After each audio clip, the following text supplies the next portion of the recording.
자, 반갑습니다. 리더스탁 정예준입니다. 이번 주 스탁마켓 나우 시간에 살펴볼 내용은 3분기 어닝 시즌 관련된 이야기를 해보고자 합니다. 이번 주 방송 주제를 실적으로 잡은 이유는 이번 3분기 실적 시즌을 보내면서 기업들의 민낯이 드러나는 듯한 양상이 보이고 있기 때문입니다. 특히 지난주 금요일 같은 경우에는 LG생활건강이라는 종목이 어닝 쇼크를 이유로 하루에 주가가 무려 20%대 하락률을 기록하는 모습도 보이곤 했습니다. 사실 이 LG생활건강 같은 주식 같은 경우에는 코로나 팬데믹 혹은 서브프라임 모기 사태 이런 대형 악재 속에서도 이렇게나 많이 빠졌던 역사가 없는 종목입니다. 20년이라는 긴 시간 동안 장기 상승 추세 파동을 타고 있었던 종목인데 최근 3년이라는 시간 동안 지난 20년간의 상승분을 거의 다 되돌려버리는 그런 모양새로 전락이 되어져 있습니다. 그리고 저는 이 LG생활건강 같은 사례가 추후 더 발생될 수 있지 않을까 생각을 하고 있어요. 왜냐하면 제 생각에 LG생활건강의 주가 추이는 굉장히 현실적인 상황을 주가에 잘 반영시켜 놓은 모양이라고 생각하기 때문입니다. 일단 이 LG생활건강의 차트를 한번 좀 보고 오늘 방송 목차로 넘어가도록 할 텐데 연봉을 한번 보도록 할게요. 제가 20년간의 추이를 한번 이렇게 쭉 올려놔 봤습니다.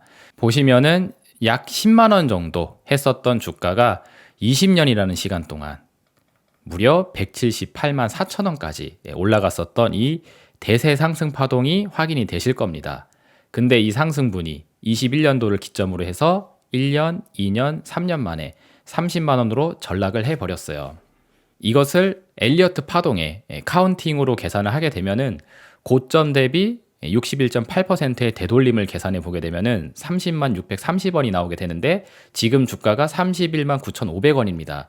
즉, 이 61.8%의 되돌림을 정확하게 다 돌려낸 그런 모양새예요. 즉, 20년이라는 장기 상승 사이클을 3년 동안 다 무너뜨린 패턴에 해당된다는 겁니다. 그래서 그럼 21년도서부터 지금까지 이 3년이라는 시간 동안 대체 무슨 일이 있었기 때문에 이 모양이 났느냐라고 하면서 뭔가 LG생활건강에는 대단히 큰 개별 악재, 고유의 악재가 생긴 것처럼 이해하실 수가 있을 텐데 사실 제가 보는 관점에서는 LG생활건강뿐만이 아니라 여타의 다른 기업들도 현재 현실적인 상황이 이와 다르지 않다라고 보고 있습니다. 오히려 LG생활건강이 현실적인 상황을 주가에 잘 반영시켜 놓은 흐름이라고 생각을 해요.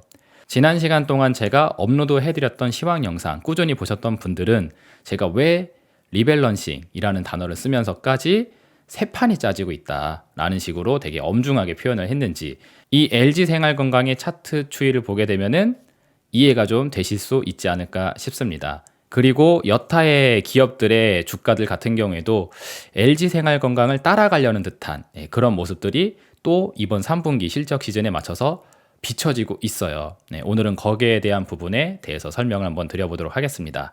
자, 오늘 방송 목차로 넘어가서 얘기를 이어가도록 할게요. 자, 오늘 방송 목차는 크게 두 가지로 나눠봤습니다. 큰 주제는 이제서야 이제 민낯이 드러나고 있는 3분기 실적이다 라는 주제를 가지고 두 가지를 보도록 할 텐데 첫 번째는 기술적인 흐름.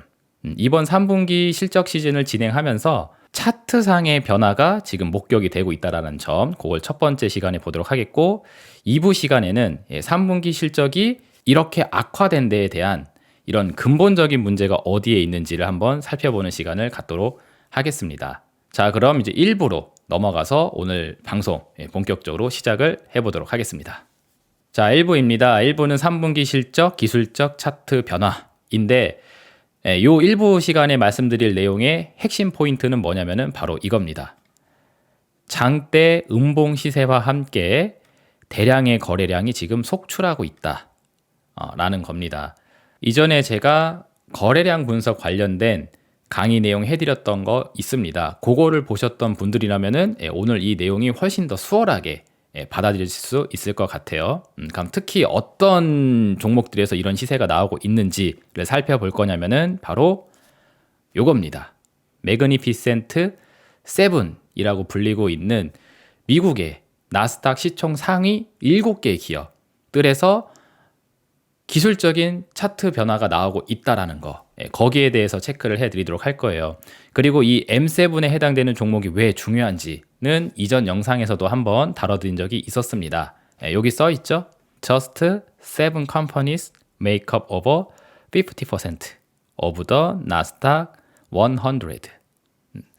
나스닥 100을 구성하고 있는 종목들이 이렇게나 많은데 이 중에서 불과 7개에 해당되는 기업들이 전체의 50%를 넘게 차지하고 있다.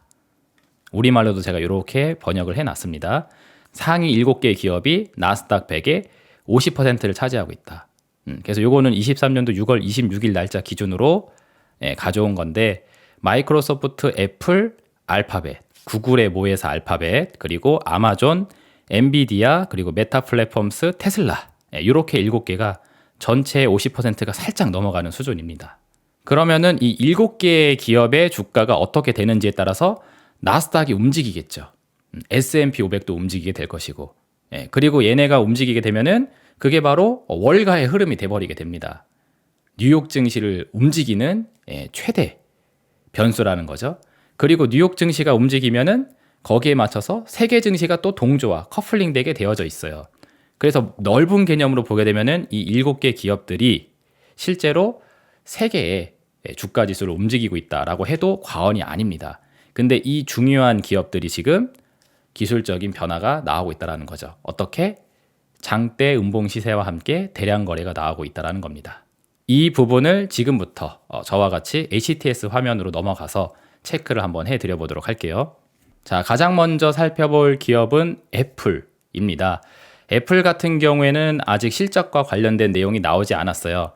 지금 녹화를 하고 있는 시간이 화요일인데 내일 모레 목요일 미국장이 끝나고 나서 그 다음에 이제 실적 관련된 이야기가 나온다고 합니다. 그래서 아직 3분기 실적에 대한 결과는 나오지 않았기 때문에 아직까지는 특별한 주가 변화가 확인되지 않고 있는데 지금 이전에 살짝 시선을 뒤로 가서 한번 보시게 되면은 이전에 이렇게 그리고 이렇게 음봉거래 시세가 한 번씩 터졌던 이력이 확인이 되고 있어요.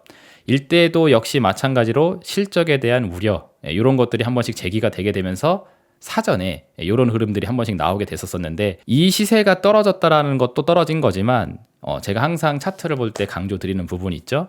거래량과 함께 믹스를 해서 보시라고 누차 강조를 많이 드리고 있습니다. 그래서 여기 시선을 그대로 밑으로 내려서 거래량 흐름을 보시게 되면은 여기서 거래량이 좀 다소 높게 나와져 있는 모습이 확인이 되고 있죠. 그리고 요때와 비슷한 가격대에서 이런 게 한번 또 나왔고요. 시선을 밑으로 내려서 차트를 보시면은 거래량의 흐름이 엄청나게 크진 않지만 평균값을 상회하는 정도의 수준의 거래량이 목격이 되고 있긴 합니다. 그래서 이런 게 생겨버리게 되면은 어떤 문제가 생기냐면은 이게 지금 고가권이거든요.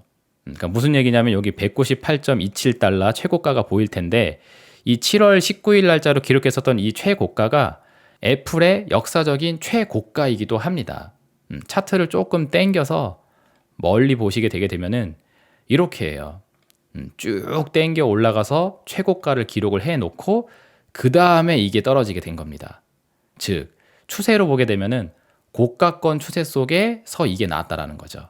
그러면은 고점에서 대량 거래가 발견이 된다. 그러면은 일단 저 같은 경우에는 차트를 굉장히 보수적으로 봅니다. 상승 추세가 계속 지속될 수 있을지에 대해서 굉장히 의심을 많이 한다라는 거죠. 왜 그러냐면은 이 고가권 구간에서 거래량이 많이 터졌다라는 뜻은 누군가는 매수를 많이 했다라는 뜻도 되겠지만 반대편으로 보게 되면 누군가는 또 대량으로 물량을 팔고 나갔다라는 겁니다. 즉 수익 실현이라는 개념이 있다라는 거죠. 자, 여기까지 올랐으면 얘가 할 만큼 다 한 거다 라고 하면서 나는 여기까지만 하고 나가겠습니다 라고 하는 자금이 대량으로 확인이 될 때 장대 음봉 시세와 함께 거래량이 터진다라고 볼 수 있거든요. 그래서 그렇게 손이 털려버리게 되게 되면은 어쩌면은 그동안의 상승을 이끌었었던 주포에 해당되는 그 모멘텀이 이 지점에서부터 이제 소실될 수 있음을 보여주는 거기 때문에 저는 이와 같은 흐름이 나오는 거에 대해서 굉장히 경계를 해요. 근데 아니나 다를까 이때도 보시면은 여기서 이런 대량 거래량을 만들어 놓고 난 이후에 주가가 이 윗구간으로 잘 올라가지를 못합니다. 마치 여기에 매물 장벽이 생겨버린 것처럼. 그래서 이때도 상승을 시도를 했는데 얼마 가지를 못하죠. 그리고 이 상승하는 과정 속에서 거래량을 보게 되면은 거래량이 평균을 하회합니다. 힘있게 솟아 올라가는 게 아니라 돈을 물고 올라가는 게 아니라 딱히 거래가 미비한 가운데 꾸역꾸역 상승을 하고 있는 그런 모습이라는 거죠. 그러다 보니까 이 매물 장벽을 넘어가지를 못하게 되고 힘이 빠지니까 다시 이렇게 내려가 버리는 형태가 되어져 있습니다. 그래서 실적이라는 게 이유가 돼서 이런 음봉 거래를 만들어 놓게 되게 되면은 추후 추세가 불편해요. 상승세를 꽉꽉 일으켜 가기가, 과거처럼 이렇게 꽝꽝 일으켜 가기가 불편한 형태의 차트가 되게 됩니다. 근데 이게 애플에는 이전에 한번 나와준 상태이고, 만약 이번 3분기 실적 발표가 나오게 되는데 이런 비슷한 게 또 터진다. 그러면은 이 구간 어딘가에다가 또 저런 식으로 매물 장벽을 만들어 놓고 이 위로 올라가지 못하게 딱 베리어를 쳐버리는 그런 형태의 차트 모양이 될 수가 있어요. 그래서 이번 3분기를 진행하는 과정 속에서 실적이라는 걸 이유로 이런 식의 대량 거래를 동반한 장대 음봉들이 다수 목격이 되고 있습니다. 이번에 한 번 더 나오는지는 목요일 날 장 끝나고 난 이후에 한번 봐야 되겠죠. 자, 그리고 다음으로 살펴볼 기업은 마이크로소프트에 대해서 한번 보도록 할게요. 자, 지금 보고 계시는 화면이 마이크로소프트의 일봉상 추이인데, 얘도 가만히 보시게 되면은 이미 과거에 지난 7월 달에 366.78달러를 기록을 하게 되면서 최고가를 기록하게 됐는데, 여기서 며칠 뒤에 이렇게 음봉 시세가 나오게 됐고, 이 음봉 시세가 나오는 과정에서 거래량이 또 올라가져 있는 모습이 확인이 되게 됩니다. 그리고 이 차트를 조금 뒤로 당겨서 멀리 보시게 되면 얘도 마찬가지예요. 지난 시간 동안 이렇게 쭉 상승을 했었던, 즉 고가권 추세에 있었던 종목에서 이러한 모양이 한번 나오게 된 겁니다. 그리고 이후에 마치 여기에 매물 장벽이 있는 것처럼 시세가 또 잘 올라가지를 못합니다. 재밌는 건 뭐냐면은 이번 3분기 때 실적 발표를 했어요. 마이크로소프트는 언제 했냐면 바로 요 날 했습니다.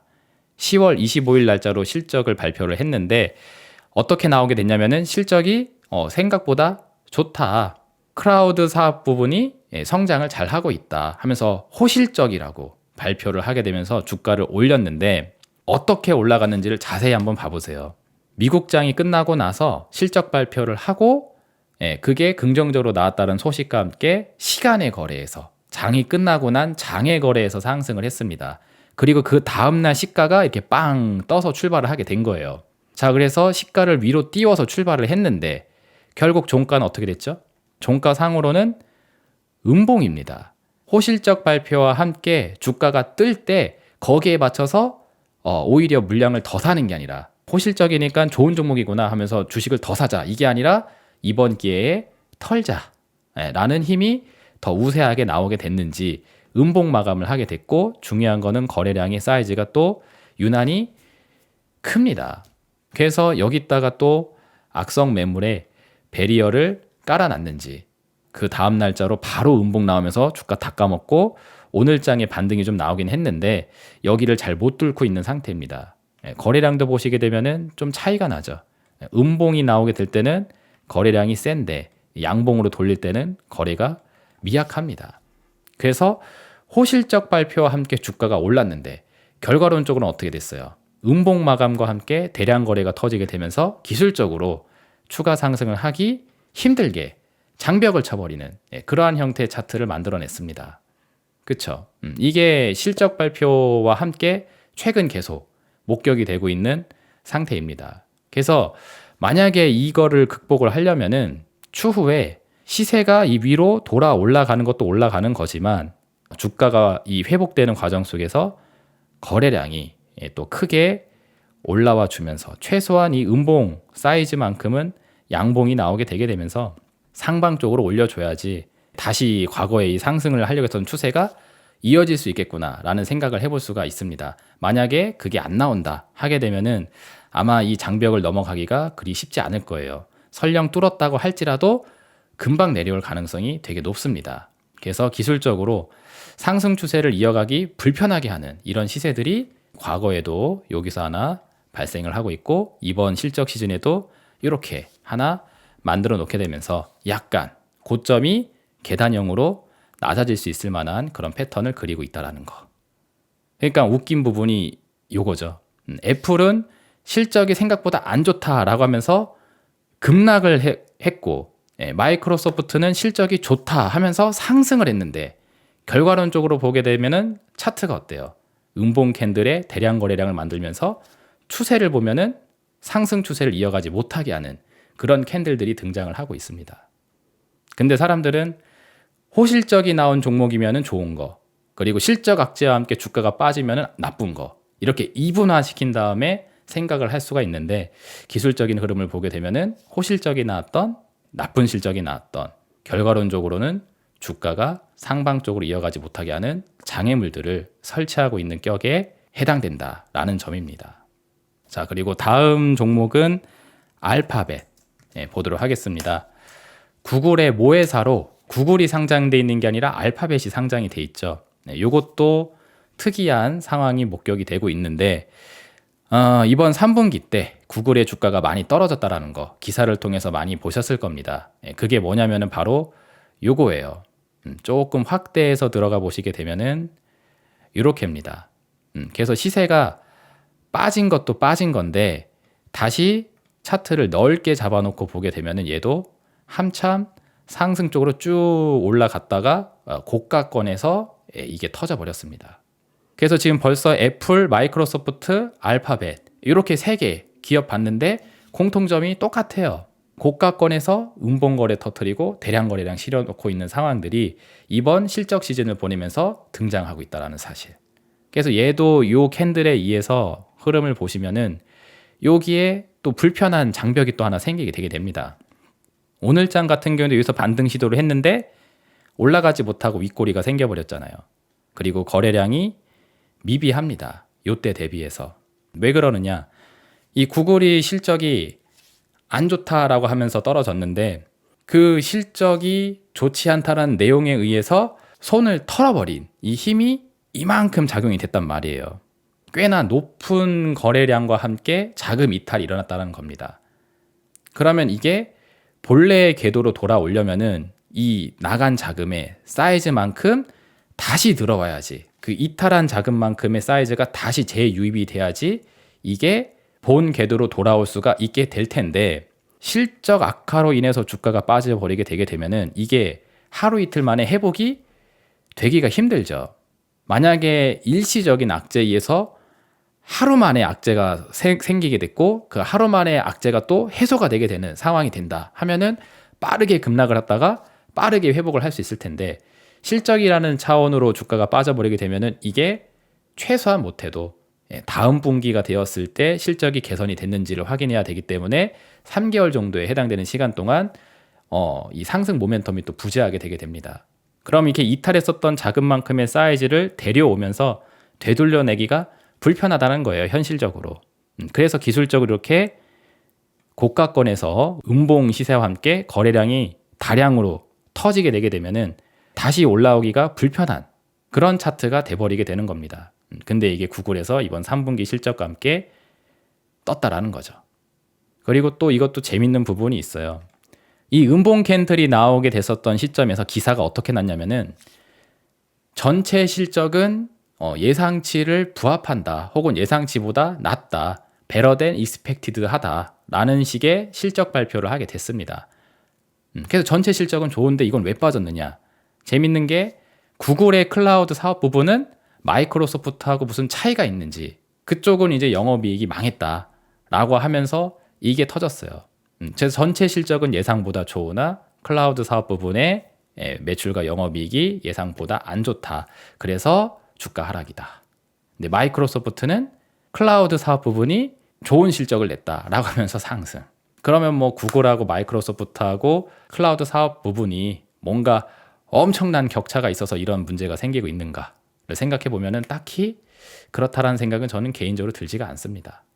그러니까 지금 제가 봤었을 때는 지금 주류 언론이 장난 똥 때리기식의 아무 말 대잔치를 하고 있다라는 식으로 저는 생각이 돼요.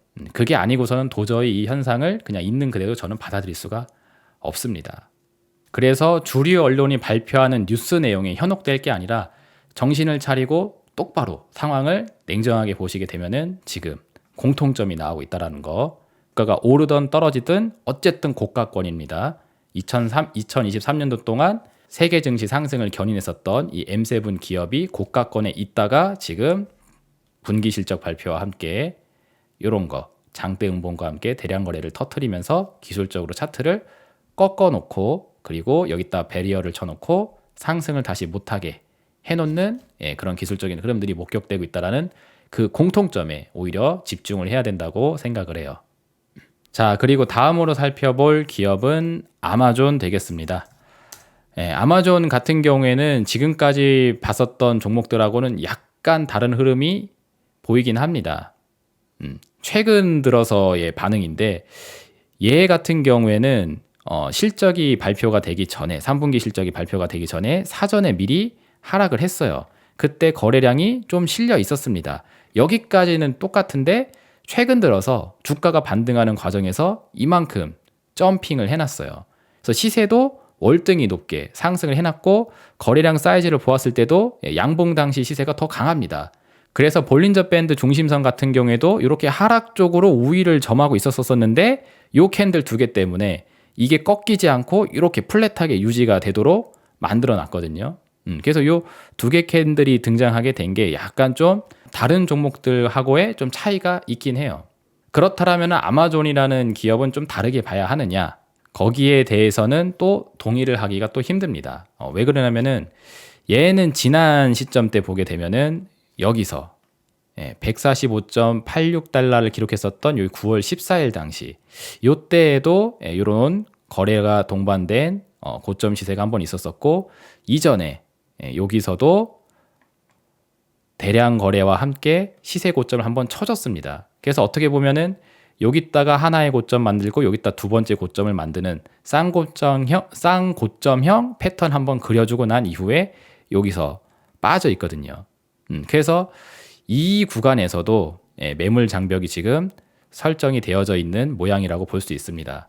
그리고 이 140달러라는 이 가격 역시 다른 여타의 기업들과 마찬가지로 고가권이에요. 보시면은 과거에 쭉 올라갔었다가 여기다가 그쵸? 쌍고점을 만들어 놓고 추세가 꺾여진 이런 모양이 되죠. 그래서 얘도 결과적으로 과거의 상승 추세를 이어가려면은 여기하고 싸움을 해야 되는데 이때 당시 발생시켰던 이런 거래 대금을 뚫어낼 만큼 강한 상승을 할 수 있을까? 그리고 상승했었을 당시에 또 거래를 좀 많이 이끌면서 최근에 그랬던 것처럼 이런 걸 계속 이끌면서 진행을 해야 될 텐데 그게 가능할 수 있을까에 대한 생각을 해보면은 약간 애매한 부분들이 여전히 좀 있습니다. 그래서 아마존 같은 케이스 같은 경우에도 여타의 기업들하고 조금 차이점이 있긴 한데 큰 그림으로 보게 되게 되면은 약간 대동소이한 감이 좀 있어요. 그래도 그나마 다른 기업들보다 아마존의 주가 흐름이 조금 더 괜찮은 모양새를 또 띠고 있긴 하다 정도는 좀 얘기할 수 있을 것 같습니다. 자, 근데 중요한 건 이제 다음 기업들 보게 되면은 얘네들이 이제 본격적으로 이제 문제가 되는 애들입니다. 테슬라 보도록 할 텐데요. 테슬라 같은 경우에는 오늘장에도 마이너스 4.79%를 기록하면서 주가가 또 꺾였고 신저가를 경신하는 모습을 보여줬어요. 그리고 거래량 같은 경우에도 평균값을 상회하는 흐름이 나와줬습니다. 그리고 3분기 실적이 얘는 가장 먼저 나온 기업인데 M7 중에 가장 먼저 나왔어요. 근데 그 실적 발표 시점 하루 전에 이미 음봉이 출현되기 시작을 했고 실적이 발표되는 시점에 맞춰서 이게 또 나왔습니다. 그리고 거래량이 꽤 올라가져 있는 상태이죠. 그래서 이 시점에 매물 장벽을 만들어 놓고 한번 상승 시도를 했으나 돌파를 하지 못한 채 다시 꺾여낸 그런 이제 모양새가 되어져 있습니다. 그리고 얘도 추세를 좀 길게 잡아놓고 보게 되면은 이런 흐름을 가지고 있습니다. 299.20달러를 기록을 했었을 당시가 마찬가지로 테슬라의 최근 최고점입니다. 그래서 여기에다가 고점을 터트려 놓고 요거 요 음봉 캔들이 등장을 하면서 거래를 살짝 좀 실어놨죠. 그리고 나서 여기서 반등을 시도하면서 여기를 뚫어보려고 한번 했는데 실패를 했죠. 그리고 나서 지금 다시 추세가 훅 꺾여 있는 상태입니다. 그래서 볼린저 밴드 중심선도 밑으로 굽어져 있는 상태이고 추세를 지금 아래로 가장 강하게 지금 되돌리고 있는 상태이죠. 그래서 이번 3분기 실적에 의해서 발생된 요 음봉 캔들과 함께 발생된 이 거래량이 이런 식으로 추세를 꺾어내는 역할을 하게 됨과 동시에 다시 올라오지 못하게 막아버리는 이런 역할까지도 하고 있는 상태입니다. 그래서 이런 것들이 지금 세계 증시 상승을 견인했었던 23년도 상승장을 견인했었던 이런 미국의 M7 기업들에서 지금 계속 목격을 하고 있는 상태라는 거죠. 그리고 이어서 볼 기업이 이제 엔비디아입니다. 엔비디아 같은 경우에도 23년도 8월 24일 기준으로 502.66달러를 기록을 했었을 당시에 최고가이죠. 이 최고가를 기록했을 당시에 갭 상승을 해놓고 장중에 음봉으로 밀어버리면서 거래량을 이렇게 크게 이미 사전에 만들어 놨고 10월 달 들어서 요 캔들 등장했었을 때 역시 마찬가지로 실적에 대한 우려 이런 리포트가 나오게 되면서 요걸 만들어 놨어요. 그래서 시세만 보게 되면은 아래 꼬리가 깁니다. 좀 가까이 당겨서 볼게요. 요거 보시면은 아래 꼬리가 긴 캔들이에요. 그래서 마치 아래 꼬리가 긴 만큼 이제 반등이 나올 것처럼 분위기를 잡아놓은 요 캔들인데 요게 거래량을 이렇게 실어놓고 끝나서인지 여기서 주가가 또 회복이 되지 못하죠. 여기서 양봉으로 돌파 시도를 하는데 힘이 딸립니다. 그러더니 저항선에 한번 부딪히고 밀려가지고 지금 여기 다시 꺾여 있어요.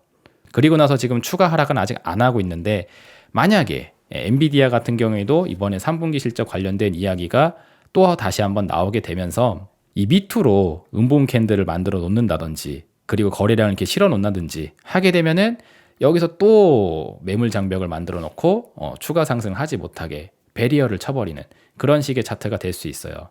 그리고 설령 또 실적이 좋다라고 하면서 갭 상승을 했다고 칩시다. 근데 갭 상승을 쳐놓고 마이크로소프트가 그랬던 것처럼 여기다가 갭 상승해서 장중에 음봉으로 마감시켜 놓고 거래를 또 실어 놓는다. 그러면은 얘 때문에 또 위로 올라가지 못하게 방어를 쳐버리는 그런 장벽이 하나 또 설치가 되게 되는 그런 모양새가 또 만들어지게 되는 거죠. 그래서 좋은 실적이 나올 것이냐 나쁜 실적이 나올 것이냐 여기에 대해서 많은 분들이 관심을 가질 텐데 사실 저는 거기에 대해서 관심이 없습니다.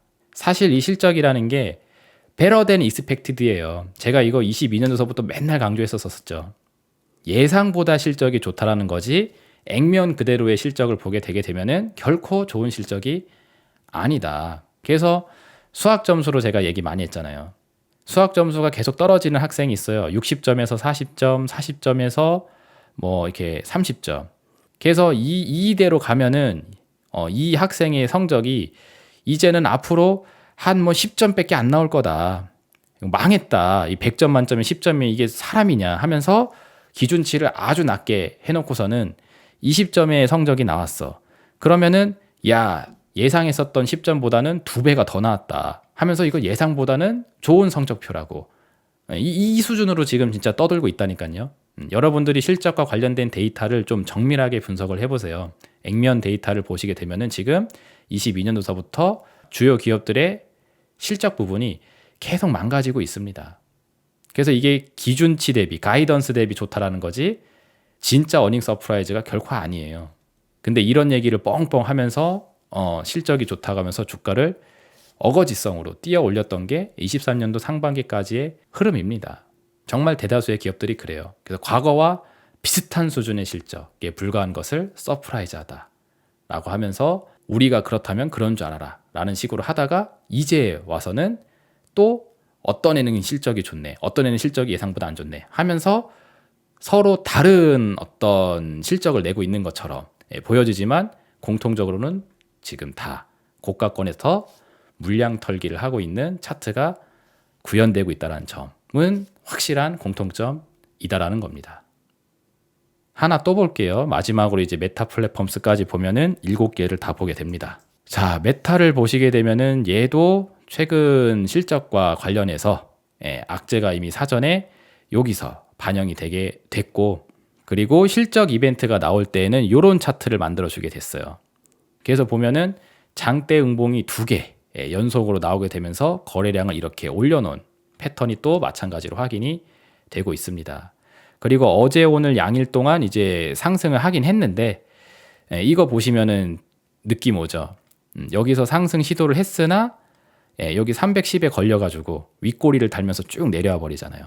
이렇게 거래량을 세게 동반해서 이게 음봉으로 쳐 내려버리게 되게 되면은 설령 반등을 한다 할지라도 이 추세 구간을 확 뛰어넘기가 굉장히 버겁습니다. 확실하게 이거를 다시 되돌렸다라고 할 만큼의 기술적인 흐름이 되려면은 이때 당시 발생된 거래량만큼이 돌아오면서 회복이 돼야 돼요. 그래야 진정한 의미 있는 반등 혹은 의미 있는 주가 회복이라고 볼 수가 있습니다. 근데 그게 안 된다 하게 되면은 저항을 맞고 밀리기가 쉽죠. 그래서 요 당일에 올라갔다가 윗꼬리가 좀 길게 달린 게 아닌가 싶어요. 그리고 얘도 추세를 조금 길게 빼서 보시면은 마찬가지로 이미 사전에 7월달 당시에 이런 게 또 확인이 되고 있습니다. 그래서 $330 근처까지 메타 플랫폼스가 올라가게 됐는데 여기서 이 대량 거래가 한번 확인이 되죠. 그래서 요 지점에서 또 이렇게 매물 장벽이 있다고 가정을 해볼 수가 있는데 여기를 한번 뚫어주긴 했습니다. 10월달 들어서. 그래서 시세만 보면 여기가 돌파가 됐죠. 근데 시선을 밑으로 내려서 거래량을 보게 되면은 희마리가 없습니다. 그러면 이게 전형적인 또 쌍고점 패턴이 되게 돼요. 여러분들도 기술적인 분석 관련된 책 이런 거 읽어보신 분들은 아마 요 패턴 아주 정형적인 패턴 잘 알고 계실 겁니다. 우리가 흔히 이렇게 쌍봉 패턴이라고들 많이 이야기하게 되는데 이 쌍봉 패턴이 유의성을 갖기 위해서는 거래량 조건이 있어요. 이 첫 번째 산이 형성됐었을 때 거래량이 1번이고 이 두 번째 산이 형성됐었을 때 거래량이 2번이라면은 이 1번의 거래량이 2번보다 높아야 됩니다. 즉 이게 애초에 찐 고점이라는 거죠. 여기서 거래량을 확 실어놓고 손바뀜이 일어났다. 고가권에서. 그럼 여기서부터 주가가 이렇게 떨어져 나가는 게 일반적인 흐름입니다. 근데 이렇게 떨어져 나가면 이제 눈치를 챈다고요. 그러니까 어떻게 해야 돼? 한번 뒤집어서 속여줘야 되는데 이걸 속일 때 이게 찐이라면은 이게 찐 전고점 돌파라면은 과거에 여기서 쌓였던 악성 매물을 해소하면서 올라가야 되기 때문에 거래량이 훨씬 더 높아져야 된다는 겁니다. 근데 이걸 달성시키지 못하고 거래량이 미비하다. 그러면 이거는 그쵸 페이크가 될 가능성이 높죠. 그런 다음에 이게 떨어지게 되면은 이게 쌍고점 패턴이 되는 거예요. 전형적으로. 그래서 첫 번째 고점이 두 번째 고점보다 시세는 낮으나 거래량은 높은 게 아주 정석적인 패턴입니다. 그래서 메타 플랫폼스 얘는 페이스북이죠. 페이스북도 지금 그와 같은 기술적인 패턴을 만들어 놓고 이번에 이렇게 장대 응봉으로 분기 실적 발표와 함께 이런 걸 또 만들어 놨다라는 거죠. 그러면은 얘 같은 경우에는 여기서도 한번 손털기가 확인이 되고 있고 여기서도 손을 터는 느낌이 확인이 되고 있다. 근데 이 지점이나 어쨌든 과거 저점 대비해서는 다 고가권이라고 볼 수 있습니다. 마치 미래의 메타 플랫폼스의 주가가 우하향 추세로 빠질 걸 미리 알고 있다라는 듯이 여기서 물량을 서서히 정리해 나가는 게 아닌가 싶다라는 거죠. 자, 여기까지 해서 M7에 해당되는 기업들을 순서대로 하나씩 살펴봤어요. 그리고 이번 3분기 실적 시즌을 지내면서 주가 패턴이 지금 어떠한 공통점을 가지고 변화하고 있는지까지도 체크를 해드렸습니다. 그래서 뭔가 이상하다라는 거죠. 그동안에는 실적이 역시 안 좋았었어요. 3분기가 되기 전에 이미 이전 실적에서도 22년도서부터 실적이 그리 좋은 편이 아니었습니다. 근데 그때는 better than expected 하면서 별일 없다는 듯이 상승을 했었는데 제가 보는 입장에서는 이번 실적도 과거와 그렇게 크게 다르지는 않거든요. 근데 이번에 나오는 실적에 대해서는 평가를 애매하게 하게 되면서 지금 이런 것들을 장대 응봉과 함께 대량 거래량을 만들어내고 있다는 사실. 이런 게 상당히 눈에 띕니다. 그리고 추가적으로 옵션으로 몇 개 더 보여드리면은 이건 지금 시총 상위 우량주에 해당되는 애들이잖아요. 그쵸? 사람들이 좋아하는 러버콜을 받고 있는 종목들입니다. 근데 그렇지 않은 시총이 조금 떨어지는 중하위권에 해당되는 기업들 같은 경우에는 더 충격적인 모습들이 나오고 있어요. 대표적으로 제가 몇 개만 보여드릴 텐데 온 세미컨덕터 커퍼레이션이라는 회사가 있습니다. 요게 주가이고요. 그래서 이름 자체에 세미컨덕터가 들어가잖아요. 반도체 회사입니다. 10월 30일 어제 기준으로 요거 보세요. 20%대 장대 응봉이 나왔는데 이 거래량이 역사적으로 거의 최대 수준에 가깝습니다. 이 종목이 상장된 이래로 이 정도의 거래량이 나왔던 이력이 없을 거예요. 여기 보이시죠, 그죠? 그래서 얘도 역시 마찬가지로 23년도 그 상승장 속에 같이 올랐던 애입니다. 왜냐면 반도체니까, 세미컨덕터니까. 그래서 그 M7에 해당되는 기업들, 엔비디아, 뭐 애플 이런 애들이 좋다고 하니까 덩달아 이제 같이 뛰어 올라간 엔데 111.35달러를 기록했었던 7월 30일을 기점으로 거래량이 살짝 확인이 되죠. 그리고 나서 추세가 꺾이기 시작을 하더니 어깨가 나오기 시작을 하더니 여기서 이거 한 방에 하루 만에 20%를 밀어버렸는데 이유가 실적입니다. 어닝 쇼크예요. 그리고 나서 이걸 터트려 놨다는 거죠. 아까 전에 말씀드렸던 원리에 의해서 얘가 다시 80달러 수준으로 돌아가려면은 시세가 돌아 올라가는 것도 올라가야 되는 거지만 거래량의 사이즈가 얘를 능가할 정도의 흐름이 나와줘야 된다라고 말씀을 드렸죠. 그게 상식적으로 지금 나오기가 쉬울까요? 다른 이유 때문에 빠진 것도 아니고 실적 때문에 빠진 건데 좀 전에 설명해드렸다시피 실적에 의한 주가 하락은 회복되기가 힘들다고 설명을 드리지 않았습니까? 그 관점대로 보게 되면은 얘는 하루 만에 본 추세를 확 잃어버리게 되는 그런 모양이 되게 됐고 이 장벽에 의해서 주가가 다시 회복을 하지 못하게 되면은 이 80달러대 혹은 90달러대 수준에서 보유를 하고 있었던 그 투자자분들 같은 경우에는 하루아침에 그냥 물린 종목을 계속 갖고 있게 되는 그런 신세로 전락을 하게 되게 됩니다. 근데 반도체 기업이에요. 우리나라 삼성전자, SK하이닉스 반도체 기업들 같은 경우에는 이런 게 안 나오고 있죠. 그래서 괜찮다고 생각을 하고 있겠지만 미국의 반도체 기업들은 이미 실적 발표와 함께 이런 모습들이 지금 연출이 되고 있는 상태입니다. 뭔가 이상하죠. 미국의 반도체는 굉장히 안 좋은 일이 있고 우리나라 삼성전자, SK하이닉스는 혹은 우리나라 반도체 산업들은 굉장히 좋은 일이 있어서 이렇게 다른 양상을 띠고 있는 것일까? 냉정하게 한번 생각을 해보시면은 딱히 그럴 만한 요인이 없습니다. 누군가는 현실적인 상황을 이야기하고 있지만 누군가는 아직 현실적인 상황을 반영하지 않은 게 아닌가라는 생각이 오히려 드시는 게 맞다고 봐요, 저는. 그리고 또 한 종목의 추세를 더 보도록 할 텐데 웨스턴 디지털이라는 회사의 주가를 한번 보도록 하겠습니다. 그 PC 같은 거 좋아하시는 분들은 많이 들어봤을 거예요. 그 하드디스크 고를 때 이 웨스턴 디지털 거 쓸 건지 말 건지 이렇게 고르는 그런 이제 옵션들 있죠. 이거 하드디스크, 즉 메모리 반도체 관련 기업입니다. 그래서 얘도 마찬가지로 아까 전에 보셨던 온 세미컨덕터하고 같은 산업 내 계열을 가지고 있어요. 그리고 얘도 마찬가지로 23년도 한 해 동안 나스닥 상승하는 시기 동안 같이 상승을 주도적으로 땡겨줬었던 기업입니다. 엄청나게 올라가진 않았는데 그래도 그 상승 추세를 이어가고 있었던 애란 말이에요. 근데 얘도 재밌는 게 뭐냐면은 이번 3분기 실적 시즌을 지내면서 갑자기 이런 캔들들이 등장을 하기 시작을 했습니다. 여기 장대 음봉과 함께 대량 거래량 그리고 여기서 시세가 떴죠, 그죠? 시세가 떠서 7% 상승 마감을 했는데 결국 종가상은 어때요? 음봉에 또 대량 거래죠. 이것도 재밌습니다.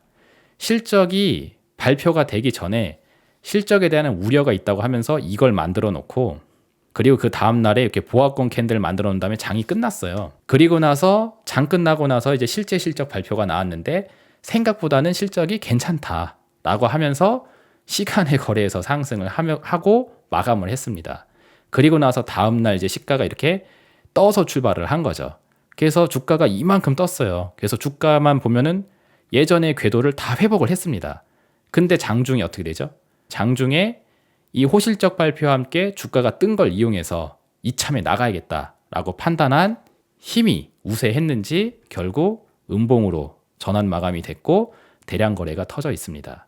그리고 우리 시간으로 오늘 아침에 다시 확인을 해보니까 시간의 거래에서 주가가 또 다시 확 또 빠졌더라고요.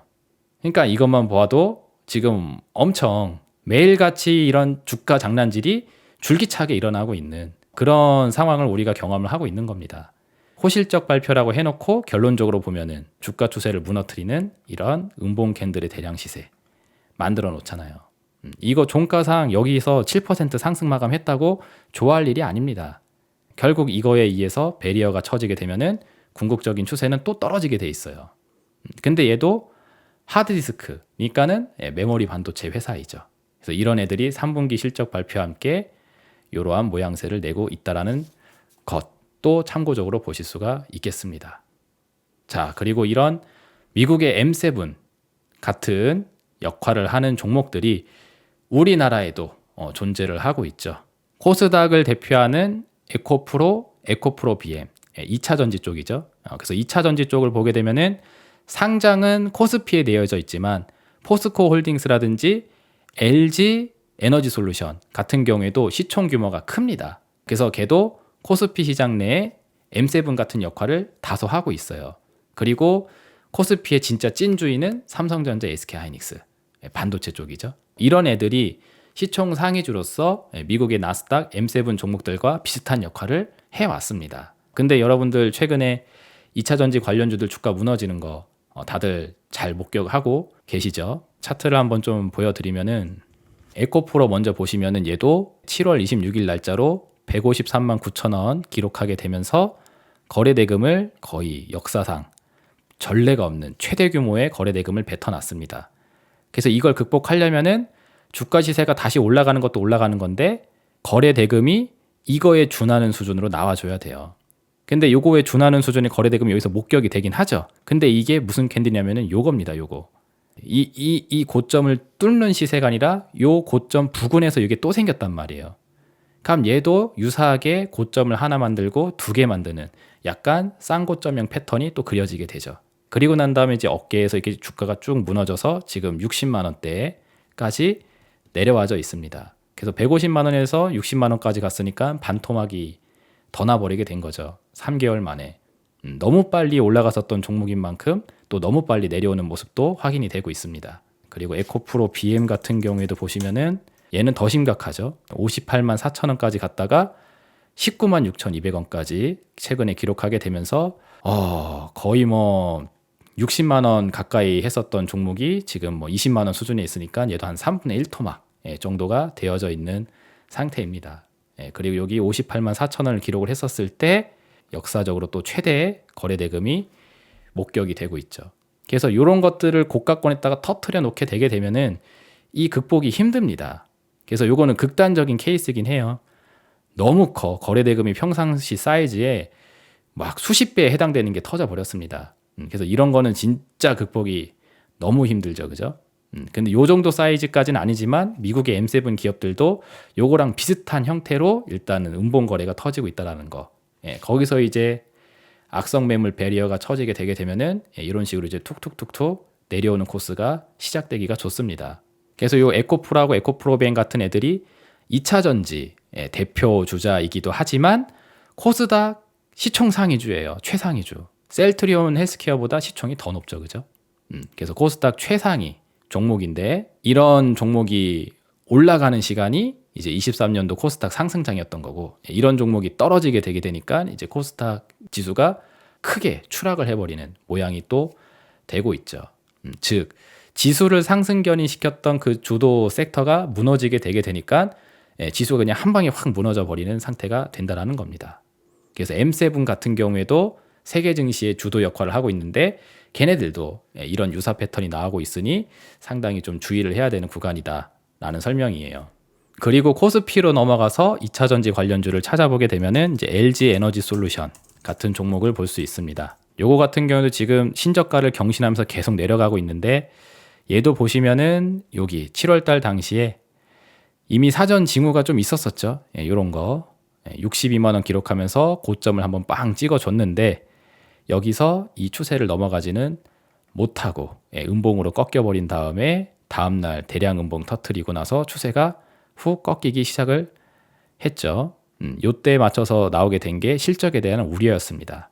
그래서 요 시점이 3분기 실적 발표 시즌은 아닌데 오히려 2분기 실적 시즌이긴 한데 어쨌든 실적이라는 내용이 나오게 되게 되면서 고가권의 거래량을 터트려 놓고 그 다음에 추세를 다 밀어버렸다라는 거. 얘도 이런 게 7월 달경에 확인이 됐었습니다. 마찬가지로 또 포스코 홀딩스도 한번 봐볼게요. 포스코 홀딩스도 7월 26일 날짜. 2차전지 관련된 종목들이 다 이날이에요. 이날 신고가를 쓰면서 축포를 터트리기도 했으나 한편으로는 대량 음봉을 터트려서 추가적인 상승을 하지 못하게 막았던 날이기도 합니다. 그래서 포스코 홀딩스도 이 구간 돌파를 하질 못했죠. 시세가 뚫지도 못하고 거래량이 예전만큼 많이 생기지도 못하고, 그래서 이렇게 버티다가 이렇게 추이가 꺾여서 지금 이제 40만 원대까지 다시 내려와 주게 됐습니다. 그래서 LG 에너지 솔루션은 코스피 시총 2등에 해당되는 시총 상위군에 해당되고, 포스코 홀딩스는 그보다는 시총은 좀 떨어지긴 하지만 그래도 대한민국 우량주로서 시총 상위권에 해당되는 기업이긴 해요. 그래서 2차 전지가 좋다라고 하면서 붐이 일어나게 되니까 이런 쪽으로 주가가 확 올라가게 되었고, 이게 올라가다 보니까 지수가 올라가게 됐던 겁니다. 이해되셨죠? 같은 원리로 살펴볼 수 있는 게 코스피의 본래 주인인 삼성전자하고 SK 하이닉스인데, 이 삼성전자하고 SK 하이닉스의 특징은 뭐냐면은 방금 전에 보셨던 그런 공통 패턴, 고가권에서 대량 음봉 거래, 이게 지금 안 나와 있다라는 겁니다. 아직까지 그런 모습이 잘 안 나오고 있어요. 삼성전자도 그게 눈에 띄게 거래량이 많은 거는 딱히 캐치가 안 되고 있습니다. 굳이 보자라면 한 요 정도인데, 이게 평상시 거래 대금을 많이 능가하는 수준의 사이즈냐라고 보게 되면은 그렇게 보기는 좀 애매한 감이 있어요. 그리고 SK 하이닉스 같은 경우에도 최근에 주가가 살짝 밀리고는 있지만 아직 추세가 아주 견조한 상태. 왜냐하면 여기 박스에 진행이 계속되고 있잖아요. 그리고 이번에 음봉이 좀 나왔다고 하지만 볼린저 밴드 중심선도 아직 꺾이지도 않았습니다. 즉 삼성전자, SK 하이닉스가 굉장히 굳건하게 버티고 있어요. 그럼 여기까지 얘기를 들으면 여러분들은 이제 그럼 삼성전자하고 SK 하이닉스가 역시 짱인 거냐, 다른 애들은 다 위험한 징후가 나왔는데 얘네는 안 나오니까는 얘네가 제일 우량하고 좋은 종목이냐, 삼전 SK 하이닉스로 도망가면 되느냐, 이런 생각을 또 하시기가 쉬운데, 오늘 제가 해드리고 싶은 이야기는 정반대의 이야기입니다. 저는 아직 이러한 시세가 나오지 않은 삼성전자, SK 하이닉스가 어쩌면은 지금 제일 위험할 수 있는 종목이라고 생각을 합니다. 왜? 오늘 방송 서두에 이야기했잖아요. LG 생활건강 같은 종목이 오히려 현실적인 시세를 내고 있기 때문에 이미 하락에 대한 주가 반영이 다 될 만큼 되지 않았을까라고 오히려 저는 보는 거고, LG 생활건강과 크게 펀더멘털적인 측면으로 봤었을 때 다를 게 없는 산업이 이런 산업들이라고 생각을 하는데, 얘네들은 지금 끄떡없는 척을 하고 있잖아요. 즉 괜찮은 척을 하고 있는 게 아닌가라는 이야기를 하고 싶은 겁니다. 그래서 이 현실적인 상황을 외면한 채 괜찮은 척을 하고 있는 주식들 위주로 하락이 진행되면서 그 간극을 메꿔나가지 않을까 생각이 돼요. 그래서 삼성전자와 SK하이닉스가 주도적으로 떨어지는 그런 상황이 연출된다. 그러면 이제 코스피가 세게 떨어질 수 있는 상황으로 또 연결이 될 수 있겠죠. 물론 이 방송을 보고 계신 여러분들이 제 이야기를 또 어떻게 받아들이실 수 있을지는 모르겠습니다. 제가 너무 시장에 대한 비관론을 갖고 있는 사람이어서 이렇게 튼튼하게 주가가 지켜주고 있는 종목이 제일 나쁘다고 가장 재수없는 소리를 하는 게 아닌가라고 느끼신다면은 뭐 또 딱히 할 말은 없지만, 저는 저 나름대로의 기준이 있기 때문에 이런 설명을 해드리는 겁니다. 다시 한번 얘기하지만 반도체 산업이라고 해서 특수가 있는 게 아니에요. 아까 전에 그 우리 온 세미컨덕터 그리고 웨스턴 디지털이라는 회사들 봤었었죠. 그리고 심지어 M7에 해당되는 그런 이제 미국의 주요 기업들도 대량 거래와 함께 음봉이 속출되고 있다는 사실도 같이 확인을 했습니다. 그러한 기업들도 지금 실적 시즌을 지내면서 주가가 이상해지고 있는, 기술적인 변화가 나타나고 있는 그런 시간을 보내고 있는데, 과연 삼성전자, SK하이닉스가 그들과 얼마나 더 뛰어난 부분이 있기에, 얼마나 더 우량한 부분이 있기에 주가가 저렇게 버틸 수 있느냐를 한번 생각해 보자라는 거죠. 짧게 얘기해서 삼성전자, SK하이닉스의 주가가 저렇게 잘 버틸 수 있을 만큼 튼튼한 근본적인 내용이 있냐라는 거죠. 제가 보는 입장에서는 LG생활건강이나 이런 기업들이나 근본적인 상황은 전혀 다를 게 없다라고 생각을 하고 있습니다. 삼성전자, SK하이닉스가 또 코스피가 들뜨러지도록 방어를 하게 되면서 지수 관리를 하느냐고 지금 버티고 있을 뿐이지, 얘네들도 현실을 반영하러 가게 되면은 LG생활건강이 가는 길을 비슷하게 따라갈 가능성이 높다라는 말씀을 드리고 싶은 거예요. 왜 이런 생각을 갖고 있는지에 대한 펀더멘털적인 이야기는 이제 2부 시간으로 넘어가서 말씀을 드려보도록 하겠습니다. 자, 지금부터 2부 시간으로 넘어가도록 하겠습니다. 여기서부터가 이제 제가 말씀드리고 싶은 진짜 하이라이트 내용인데, 3분기 실적에 대한 근본적인 문제를 보자라는 겁니다. 따져보게 되게 되면은 결국 이 이야기로 귀결이 됩니다. 회사 입장에서 보았을 때 비용은 지금 계속 오르는데 매출은 떨어지고 있다라는 것 때문에 이 근본적인 문제가 발생하는 거예요. 그러니까 LG생활건강이 젓가락지가 나게 된 데에는 이겁니다. 비용은 계속 오르는데 매출은 감소하니까. 이걸 한마디로 줄이면은 즉 인플레이션형 불황. 제가 맨날 이야기했었던 근본적인 이유. 바로 이겁니다. 물건을 만드는데 원재료를 사와야 되죠. 근데 그 원재료를 사오는데 비용이 계속 올라가고 있어요. 인플레이션 때문에. 근데 이거를 잡겠다고 긴축 정책을 하면서 고금리 정책을 하고 있으니까 수요가 떨어져 버리죠. 그걸 합치면은 공급 충격 플러스 수요 침체. 물가는 오르는데 장사는 안 되는 인플레이션형 불황입니다.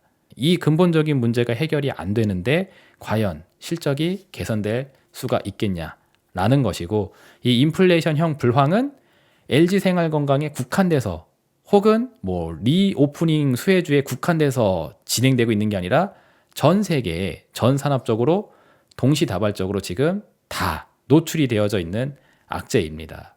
공통사항이라는 거죠. 거기에 대한 내용을 좀 구체적으로 살펴드리면은, 여기 보세요. LG생활건강이 어닝 쇼크를 일으키게 된 배경을 한번 잘 들여다보도록 하게 되면은 공통적으로 하는 이야기가 요 딱 두 개입니다. 하나는 이제 중국 경제가 침체되어 있기 때문이다.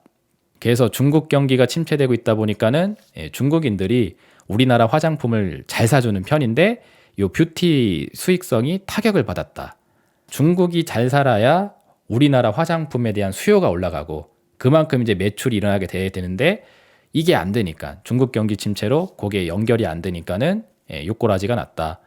그래서 구조조정을 하게 되었고 구조조정 비용도 이번에 반영이 됐다. 그래서 전사의 이 영업이익이 크게 감소를 해서 어닝쇼크가 있었다라고 이야기를 하고 있습니다. 즉 주 매출처인 중국이 경기 악화에서 이 꼴이 났다라는 거죠. 한마디로 이야기하면은 수요 침체입니다. 수요 침체. 불황이라는 거죠. 불황. 호황이면은 우리나라 화장품을 중국인들이 팡팡 사줄 텐데 못 사준다라는 거죠. 이게 얼마나 심각한 이야기냐면은, 여러분들 이런 화장품 관련된 종목들이 리오프닝 수혜주라고 불리잖아요. 코로나 때문에 화장품을 못 팔았었던 이 사업이 이제 코로나 정책이 중국에서 제로 코로나 정책이 이제 풀리게 되게 되면서 이제 수혜를 볼 수 있다. 그러면서 리오프닝 수혜주라고 하면서 매출이 올라갈 거라고들 많이들 얘기했었잖아요.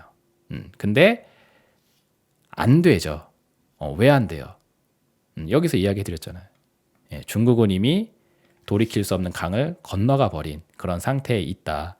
금리 인하로 지금 겨우겨우 버티기를 하고 있는데 이 버티기를 하면 할수록 오히려 점입 가경으로 상태가 더 안 좋아지게 될 거라고 그 이야기를 요 영상 속에서 자세히 말씀해 드렸습니다.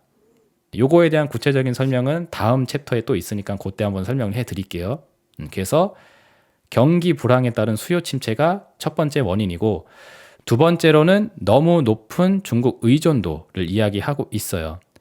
그래서 여기 자세히 보시면은 올해 1분기 전체 매출의 11%를 차지했었던 중국향 매출 비중이 2분기에 10%로 떨어진 후 3분기에는 한 자릿수대까지 줄어들었다.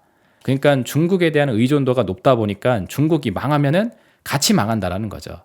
그래서 원래 이 LG생활건강 같은 경우에는 북미 쪽에 의존도를 좀 높여서 중국 의존도를 좀 낮추려고 했다고 합니다. 그래서 이걸 열심히 노력을 했는데 1분기에 8%, 2분기에 9%, 그리고 3분기에 다시 8%로 또 떨어졌대요. 그래서 북미 매출 비중은 8% 수준에 불과하기 때문에 상대적으로 미국은 경제가 상대적으로 괜찮은데 여기는 매출 규모가 작다 보니까 여기서 장사가 잘 된다고 한들 중국에서 다 까먹는다라는 거죠. 그래서 중국향 매출 의존도가 너무 높기 때문에 이것 때문에 이꼬라지가 났다라는 게 주로 이야기하는 이제 두 번째 내용입니다. 근데 요 이야기를 가만히 듣고 있으면은 여러분들은 제가 과거에 많이 말씀드렸던 요 영상의 이야기가 떠올라야 됩니다. 물론 관심이 많이 없으신 분들 같은 경우에는 떠오르지 않으실 거지만 제가 이거 얘기 많이 했었었죠. 미국이란 나라가 생산자 역할로 변모를 하려고 한다. 그 변화에 맞춰서 우리나라가 중국하고 손절을 치고 미국하고 친하게 지내는 그런 리모델링 시즌에 들어가는 때가 바로 지금이다. 그래서 중국의 공장들이 문을 닫게 되고 미국으로 이사를 하는 과정이 생기게 될 텐데 그 시간 동안 공백이 발생한다고. 리모델링 시즌이고 그게 한편으로 이제 보릿고개, 실적 공백기가 될 가능성이 높다. 그죠?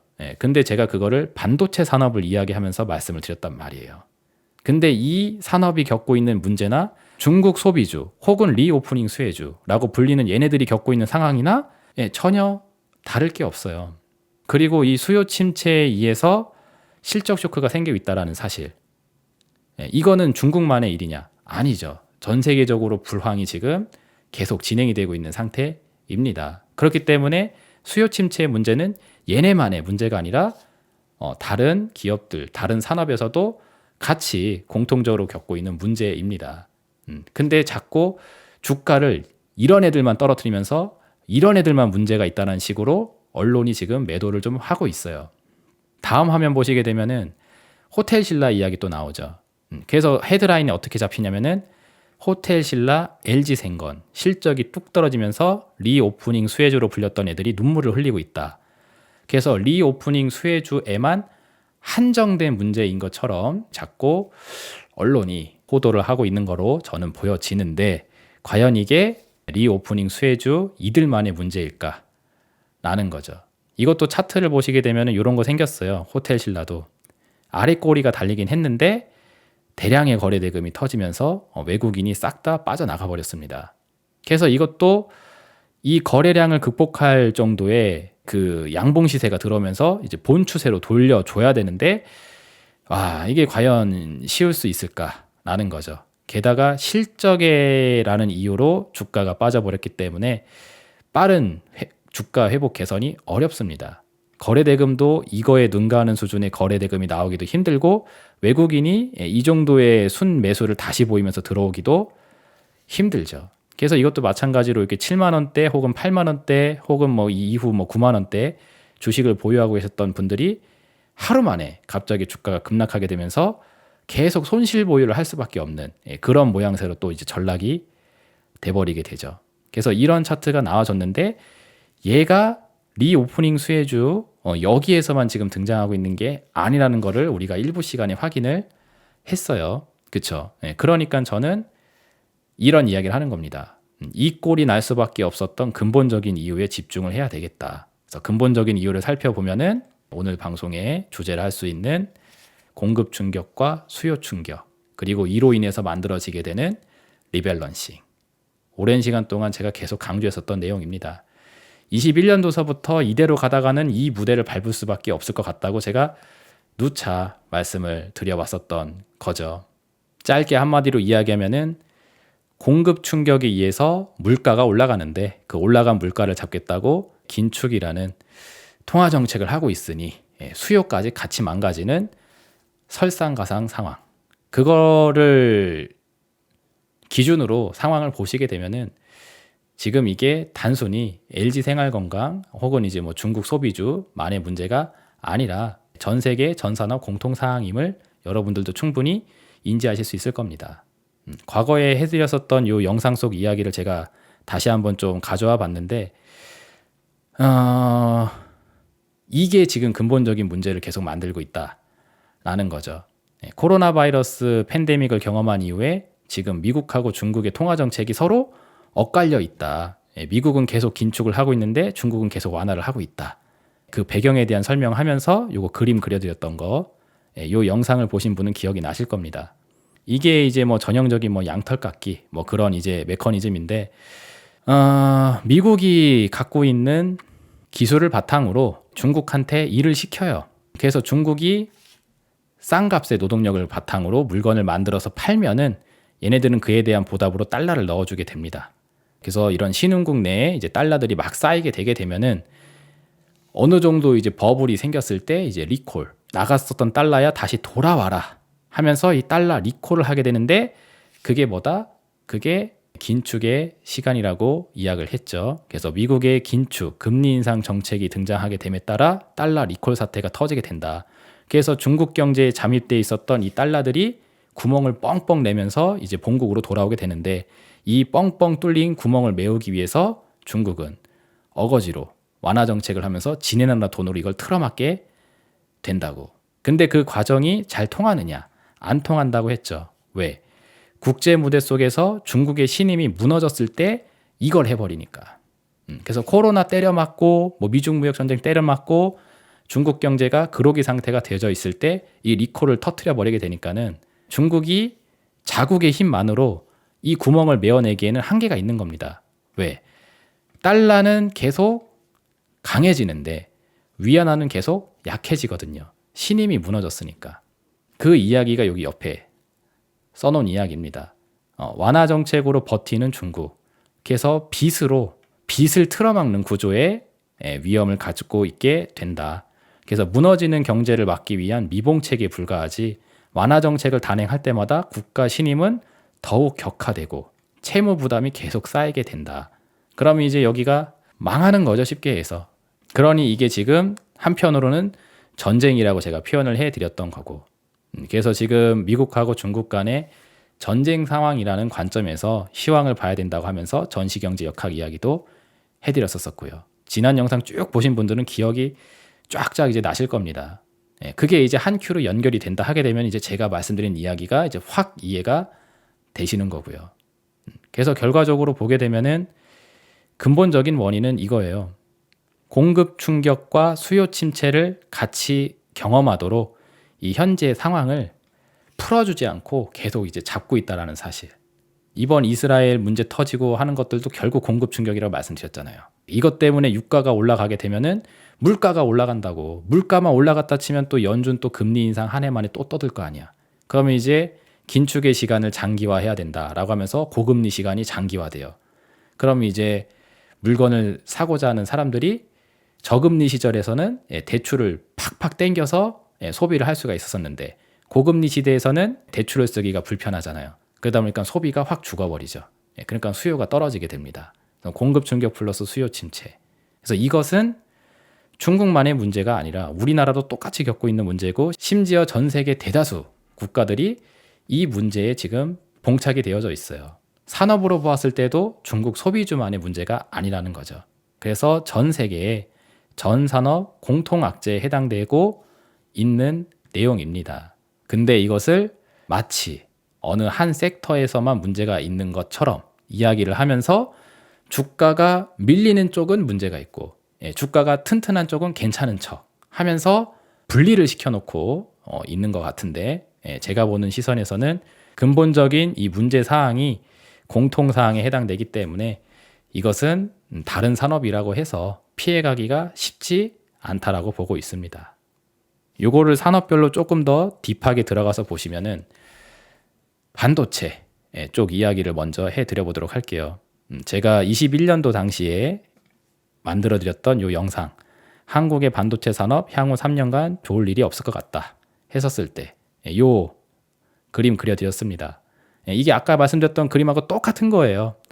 그죠? 다만 이제 표현만 이렇게 나이키를 가지고 표현을 했었습니다. 미국이라는 나이키 브랜드가 있는데, 여러분들 나이키 상품 사시게 되면 거기 다 메이드 인 차이나, 메이드 인 뭐 인도네시아, 베트남 이런 거 써 있잖아요. 그렇죠? 생산 공장이 여기에 있다고, 신흥국 쪽에.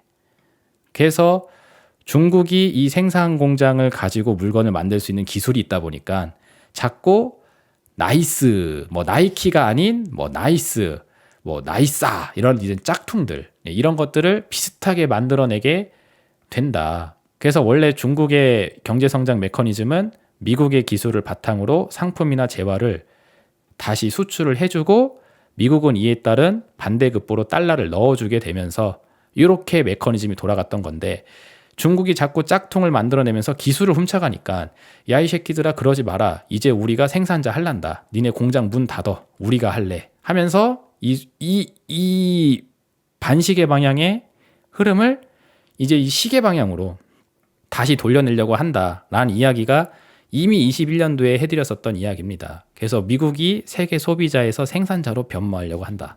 그래서 말씀드렸던 그 다음 영상이 바로 요거죠.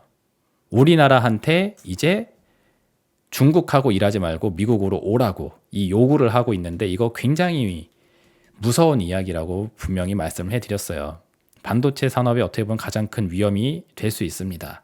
지금 중국이 자꾸 기술을 훔쳐간다. 그래서 한국의 SK 하이닉스 공장이 지금 중국에 있는데 야 SK한테 우리가 기술을 주니까는 그 공장이 중국에서 돌아가면서 그 중국 현지에 있는 사람들이 그 기술을 훔쳐간다. 그래서 미국 안보에 리스크가 될 수 있으니 야 니네 중국 공장에서 다 철수하라고.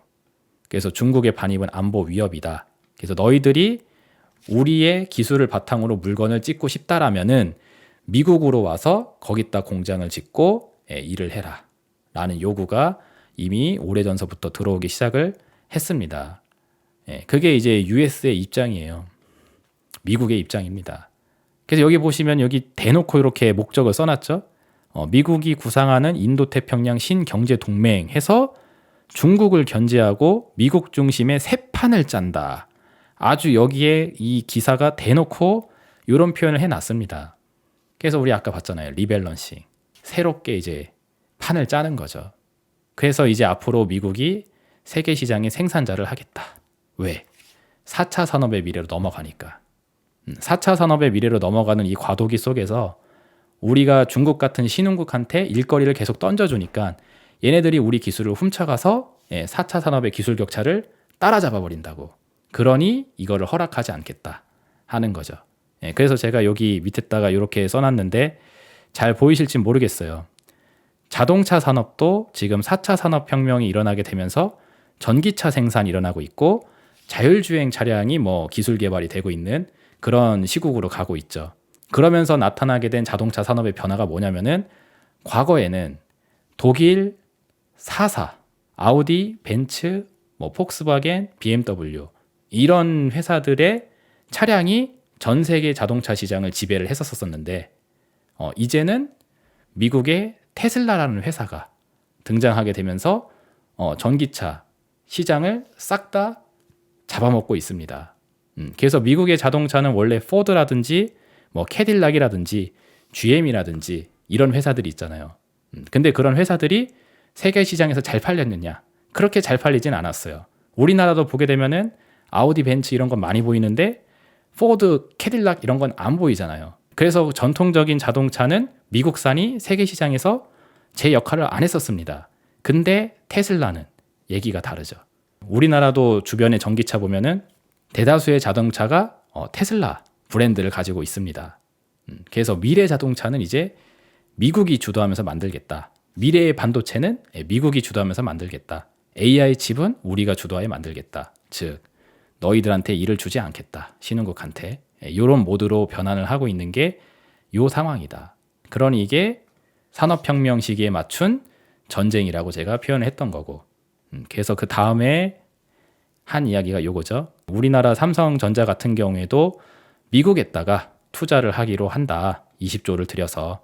그래서 미국의 파운드리 제2 공장을 테일러시에다가 짓기로 한다. 그래서 2030년까지 TSMC를 제치고 시스템 반도체 1위 계획 속도를 내겠다.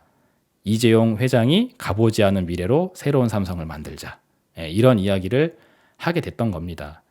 그러면 이렇게 변화하는 미래에 맞춰서 삼성이 가게 되면은 미래가 좋지 않겠느냐 할 수 있어요. 물론 그렇습니다. 근데 중요한 건 뭐야? 이 미래로 가기 위한 전제 조건. 아까 이야기했잖아요. 중국하고 끊어버리고 일로 오라 라는 겁니다. 그리고 이 테일러시 공장이 하루아침에 뚝딱 만들어지냐고요? 아니죠. 이게 만들어지는 데까지는 시간이 소요됩니다. 그러니 이제 붕 뜨는 거죠. 제가 그 시간을 대략 한 3년 정도로 생각을 했던 거고, 그래서 중국에서는 철수를 하게 되면서 공장 가동이 멈추게 되는 상황. 그리고 미국에다가 신공장을 짓기 위해 허가를 받고 뭘 하고 하는 그런 절차의 시간. 이 시간 동안 실적에 대한 공백기가 생길 가능성이 높고, 그 시간 동안 이제 수요가 전 세계적으로 침체가 되는 불황의 시간이기 때문에 이에 따라서도 실적 공백이 생길 수가 좋으니 좋을 일이 없을 것 같다라는 이야기를 했습니다. 근데 이게 아까 LG 생활건강에서도 똑같이 이야기를 하잖아요. 그래서 따지고 보게 되면은 근원적인 원인이 똑같기 때문에 반도체 산업은 엄청나게 우량해서 주가가 잘 버티는 거고, LG 생활건강은 고유의 개별 악재가 있어서 극고라지가 난 거다 라는 논리보다는 어쩌면 둘이 똑같은 공통 악재 상황을 경험하고 있는 것인데 어느 하나가 괜찮은 척을 하고 있다 라고 저는 본다라는 거죠. 마찬가지로 생각을 해볼 게 2차 전지 관련된 이야기도 들어보고자 합니다. 이전에 영상을 통해서 2차 전지 관련주들에 대해서 좀 위험하다라는 그런 영상을 한번 찍어드린 적이 있었었는데, 요거는 이제 기술적인 이야기만 해드렸으니까 오늘 좀 근원적인 이야기를 한번 좀 해드려보도록 할게요. 2차 전지 같은 경우에도 주력 매출처를 확인해 보시면은 80% 이상이 전기차에서 나오고 있습니다. 그러니까 2차 전지 셀을 만들게 되면은 이게 대다수가 전기차에 보급이 된다라는 거죠. 다른 뭐 로봇이나 이런 데에 들어가는 것보다는 전기차에 들어가는 비중이 압도적으로 큽니다. 그렇기 때문에 전기차 시장의 경기와 2차 전지 시장의 경기는 거의 뭐 완전한 커플링을 보이고 있다라고 해도 과언이 아니에요. 자, 여기까지가 이해가 되셨으면은 다음으로 넘어가서 이렇게 한번 봐보세요. 전기차 안에 2차 전지가 들어가는 개념이기 때문에 전기차가 잘 돼야지 이에 맞춰서 2차 전지도 잘 된다. 이해되시죠? 그죠? 자, 그런데 전기차가 잘 팔리기 위해서는 수요가 살아있어야 된다는 사실. 왜 여기에 대해서는 생각을 안 하려고 하는지 모르겠습니다. 여러분들 차량 사실 때 100% 현금을 가지고 구매하는 경우는 드물잖아요. 보통의 경우 일부는 캐시로 사고 일부는 캐피탈, 이런 거 대출, 캐피탈론 같은 거 써가지고 빚을 끌어안고 사게 되죠. 여러분들 그 중고차 매장 이런 데 가보시게 되면은 중고차 매장이 3층, 4층, 5층이잖아요. 그러면 1층, 2층은 캐피탈 대부 업체들이 다 깔고 있습니다. 그래서 10원 한 장 없이도 중고차 매장 가서 내가 사고 싶으면은 대출을 써서 살 수 있어요, 차를. 엄청난 막 그런 고가의 차량들도. 그래서 차량은 돈으로 사는 게 아니라 뭐 용기로 사는 거다. 이런 농담도 있죠. 그 정도로 대출을 끌어써서 사는 비중이 되게 높은 재화 중에 하나입니다. 그러면은 이것을 부동산과 동일한 원리에 적용을 한번 해보시라는 거죠. 지금 우리는 고금리 시대를 살고 있습니다. 그리고 경기가 안 좋아요. 그래서 가계소득 수준은 떨어지고 있어요. 그래서 고금리 부담과 경기 침체 부담을 동시에 느끼고 있는 이 상황 중에 과연 수요가 멀쩡할 수 있겠냐라는 거죠. 쉽게 얘기하면은 여러분들이 지금 현재 쓰고 있는 자차가 있는데 나는 전기차로 교체를 너무 하고 싶다. 그래서 지금 내 지갑 사정은 안 되지만 전기차로 그냥 바꿔버리겠다. 부족한 거는 뭐 이율 뭐 12%, 13% 괜찮다고 그냥 뭐 용기를 사는 거라고 했으니까 나 테슬라 S 시리즈 사겠다고. 이런 시대에 우리가 살고 있는 게 아니지 않습니까? 그러다 보니까는 전기차 교체 수요가 떨어질 수밖에 없어요. 그래서 전기차에 대한 수요가 감소된다 하면 당연히 2차 전지 판매량도 줄어들 수밖에 없죠. 근데 2차 전지에 대해서 엄청나게 이제 미래 성장성을 긍정적으로 잡아놨단 말이에요. 왜? 전기차 교체 이 수요가 계속 성장할 거라고 다들 떠드니까. 물론 미래로 가면 갈수록 그런 교체 수요는 일어나겠죠. 단 조건이 뭐야? 불황을 경험하면 안 되죠. 불황이라는 전제가 없어야지만 이게 성공이 되는 겁니다. 근데 우리는 공급 충격에 따른 수요 침체를 경험하고 있는 이 불황을 향해서 다가가고 있잖아요. 그럼 전기차 수요가 당연히 없을 것이고 그만큼 2차 전지 수요도 따라붙지를 못할 가능성이 높습니다. 그래서 그런지 테슬라 같은 경우에는 이미 저가 공세 마케팅을 시작을 했어요. 물론 말로는 전기차 보급률을 높이기 위해 싸게 차량을 팔겠다라고 포장은 되어져 있지만 제가 봤었을 땐 그냥 어차피 불황에 의해서 차량이 안 팔리면은 재고로 썩어버리기 때문에 재고로 나가기 전에 빨리빨리 팔아서 재고를 날려버리자라는 정책으로 지금 싸게 파는 정책을 하고 있는 게 아닌가라고 생각을 합니다. 이렇게라도 팔아야지 조금이라도 남길 거 아니에요. 그죠? 그래서 이게 2차 전지가 갖고 있는 펀더멘털의 현실적인 상황이지 않냐라고 저는 생각을 합니다. 그래서 저는 과거에 이게 2차 전지 관련주들이 엄청나게 펌핑을 일으키면서 올라갔었을 때에도 이게 진짜 실효성이 있고 유효성이 있는 상승인지 의문이 든다. 너무 테마성이 강하다. 그래서 테마성으로 올라간 게 맞다라면은 2차 전지에 대한 인기가 사그라들게 되면서 이제 본격적으로 떨어지게 될 텐데 올라갔었던 속도가 강했던 만큼 떨어지는 속도도 강할 수가 있다고 그런 이야기도 해드렸었죠. 그리고 마지막으로 AI 산업에 대해서 보도록 할 텐데 이것도 마찬가지로 생각을 해볼 수가 있어요. AI가 탑재가 되어져 있는 장비, 뭐 예를 들어서 로봇 이런 것들이 있을 때 마찬가지로 이런 장비들에 대한 수요가 증가해야지 시스템 반도체라든지 뭐 AI 소프트웨어 매출이 견인될 수가 있습니다. 좀 쉽게 이야기해서 차인데 뭐 AI 기능이 탑재가 되어 있는 차량이 있다고 쳐요. 그래서 뭐 말로 뭐 어디를 가달라 하면은 뭐 그 얘가 어느 정도 좀 자율로 해주고 이런 차량이 있다고 쳐. 근데 그게 보통 비싼 게 아니겠죠. 그럼 여러분들 또 똑같아. 차량을 구입하는 데 있어서 엄청나게 빚을 지면서 사야 되는데 지금 같은 고금리 시대, 지금 같은 불황 시대에 그 고가의 차량을 신기술이 나왔다고 해서 마구마구 교체를 할 수 있냐라는 거죠.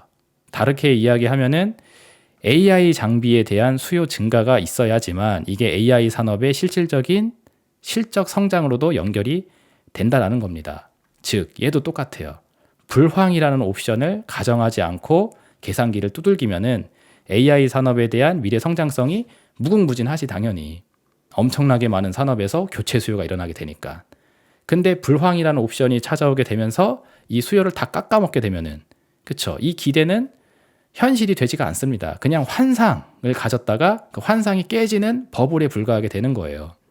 그렇기 때문에 얘네들 같은 경우에도 사실상 실질적인 성장을 기대하기 힘들죠. 공급 충격에 따른 수요 침체 상황을 경험하게 되니까. 예를 들어서 뭔가 업그레이드가 된 기능이 성장이 된 AI CPU 칩이 있고 GPU 칩이 있다. 그래서 이거를 인텔하고 엔비디아에서 공급을 해준다라고 했을 때 과연 불황 속에서도 이 고가의 반도체가 과연 잘 팔릴 수 있을까라는 거죠. 수요 침체라는 불황의 장벽을 만나게 되었을 때 결코 자유로울 수 있는 산업이라고 볼 수가 없습니다. 제가 보는 입장은 그래요. 게다가 얘네들 같은 경우에는 또 중국 반도체 원료 수출 차단이라는 위험도 가지고 있죠. 무슨 얘기냐? 미국이 아까 기술을 안 준다고 했잖아요. 중국이 자꾸 훔쳐간다고 하면서. 그럼 중국 입장에서는 또 억울한 거죠. 우리는 안 훔쳐갔다. 우리는 훔쳐간 적이 없다라고 주장하면서 니네가 지금 우리를 연맥이고 싶어가지고 지금 이렇게 억지를 쓰는 것 같은데 그럼 우리도 맞불을 놓겠다라고 하면서 인텔이라는 회사, 엔비디아라는 회사가 시스템 반도체를 제작하는 데 있어서 반도체 원료가 필요할 텐데 이거 중국산 거 니네 엄청나게 쓰고 있지. 이제 우리 그거 수출 안 해줘 하면서 이걸 차단을 딱 해버리게 되면은 미국은 기술을 안 주고 중국은 재료를 안 주고 하게 되면서 원료 가격은 또 올라가는데 뭐가 일어나 또 불황에 의해서 수요 침체가 일어나잖아요. 그럼 또 인플레이션형 불황에 따라서 강력한 타격을 받기 좋은 산업이 또 이쪽 산업이 되게 됩니다. AI 그리고 반도체 칩 산업. 그래서 이것도 정리를 해서 보시면은 결국 또다시 공급 충격과 수요 침체라는 이 인플레이션형 불황이라는 옵션에 의해서 원료 비용은 부담되고 경기 침체에서 수요 감소를 경험하게 되는 상황. 그래서 기업의 실적이 빠그러지고 펀더멘털이 기스가 날 수 있는 상황이 등장하는 것이 굉장히 자연스러울 수 있는 그런 산업입니다. 즉 LG생활건강이 경험했었던 그 루트를 지금 똑같이 이어갈 수 있는 산업에 해당된다는 거죠. 그래서 그런지 테슬라처럼 애플 같은 회사도 지금 저가형 맥북 마케팅 계획이 지금 수립이 되어져 있어요. 2024년도에 나오게 되는 맥북 신제품 같은 경우에는 하이엔드는 그대로 가격을 유지하는데 요거를 이제 사람들이 많이 못 살 것 같다라고 생각이 드니까는 그러면 이제 약간 그레이드를 낮추되 가격을 확 후려쳐서 맥북을 보급형으로 저가의 신제품을 내놓겠다라는 계획이 지금 수립이 되어져 있는 상태입니다. 이전서부터 제가 많이 말씀드렸던 게 불황에서는 가성비 마케팅이 뜨게 된다고 이런 이야기 했었었죠. 마치 우리가 IMF 시대 때 고기 뷔페집이 성행을 했던 것처럼 그래서 저비용으로 고효율을 낼 수 있는 그런 마케팅들이 엄청나게 뜨게 됩니다. 지갑 사정이 얇아지게 되니까. 그래서 그런 쪽으로 지금 루트를 틀고 있는 이런 대기업들의 행보가 보여주는 만큼 어쩌면 이들은 이미 우리가 맞이하게 될 미래가 어디를 향해서 가고 있는지 충분히 좀 인지를 하고 있는 게 아닌가라고 저는 개인적으로 생각을 하고 있습니다. 자, 그래서 정리를 한번 하고 가도록 할게요. 2023년도 장세에서 우리가 굉장히 핫하게 바라봤었던 키워드 세 가지가 어떻게 보면 이 세미컨덕터, 반도체, 그리고 2차 전지, 그리고 미국에서는 AI 산업이라고 볼 수가 있습니다. 그래서 주식시장에서도 이 세 가지가 가장 인기 있는 그런 주식이 됐단 말이죠. 왜? LG생활건강이 박살이 나는 시간 동안 거꾸로 주가가 올라가주는 섹터였기 때문에 그러다 보니까 어때요? 사람들의 인지 속에서 반도체는 아주 개짱이다. 2차 전지는 아주 더 짱이다. AI 산업이 진짜 짱이다 하면서 해외 주식 가서 엔비디아 사야 된다. 뭐 사야 된다. 2차 전지 에코프로비에 뭐 포스코홀딩스 사야 된다. 삼성전자 SK하이닉스 사는 게 짱이다. 이거 하면서 23년도 상반기를 거의 다 보냈을 겁니다. 그러다 보니까 이제 이게 경기와 무관하게 불황이라는 장벽 속에서도 이겨내는 그런 산업이다라는 식으로 주식시장에서 많이 둔갑을 한 걸로 저는 보여져요. 근데 가만히 잘 생각을 해보세요. 이 세 산업의 공통점, 아주 치명적인 공통점이 있습니다. 그게 뭐냐면은 바로 이거예요. 주가 지수를 대표하는 시총 상위주라는 공통점을 가지고 있습니다. 공교롭게도. 자, 그래서 가만히 보시면은 코스피는 삼성전자, SK하이닉스, 반도체가 시총 상위 역할을 하면서 코스피를 움직이는 그런 종목으로 자리를 하고 있고 코스닥은 에코프로 BM, 2차 전지가 시총 상위주로서 코스닥 지수를 대표하는 코스닥을 컨트롤링 할 수 있는 그런 이제 주도 섹터로 자리를 하고 있죠. 그리고 나스닥하고 S&P 같은 경우에는 아까 봤었던 M7 걔네들의 공통점이 AI 산업 관련주라는 이름으로 묶여 있단 말이에요. 그래서 가만히 보면은 경기와 무관하게 불황도 이겨낼 수 있는 산업이라고 불리우는 애들이 가만히 살펴보면은 주가 지수를 대표하는 시총 상위주라는 공통점을 가지고 있습니다. 그리고 여기에 헛된 붐을 일으켜서 즉 불황이라는 장벽에 막혀서 성장이 가로막힐 법한 이런 산업에 대해서 약간 헛된 붐을 일으킨 다음에 얘네들만 주가를 끌어올리게 되게 되면은 무슨 효과가 나오게 되느냐? 지수가 올라가는 효과가 나오게 돼요. 왜냐하면 얘네가 시총 상위주니까. 그래서 우리 잘 생각해 보시게 되면은 23년도 상반기 한 해 동안 여기에 해당되는 애들만 주도적으로 올라갔지 여기에 벗어나는 애들 치고 제대로 상승을 기록한 종목들이 거의 없습니다. 그래서 나머지는 LG생활건강처럼 다 처지는데 얘만 올라가니까 관심이 이쪽으로 다 쏠려버리고 그러면서 지수는 반등이 나와요. 상승이 나와버려. 시총 상위주가 올라가니까.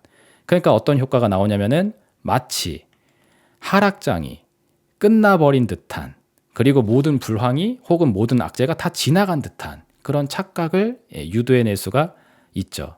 근데 여러분들 냉정하게 곰곰이 생각을 해보시게 되면은 이 하락장이 끝난 듯한 상승 무드가 진행이 되었을 당시 과연 반도체, 2차 전지, AI 산업에 대한 실적 개선이라든지 혹은 뭐 서프라이즈한 성장이 있었었는지를 한번 봐보세요. 보시면은 전혀 없습니다. 오히려 23년을 진행하는 시간 동안 실적이 악화되어 있는 상황은 계속 심화 상태를 유지를 하고 있었어요. 삼성전자도 오늘 어닝 쇼크 나왔잖아요. 물론 뭐 직전 분기 대비해서는 개선이 됐다고도 볼 수가 있지만 전년 동기 대비해서는 영업이익, 매출 뭐 순이익률 다 깨졌습니다.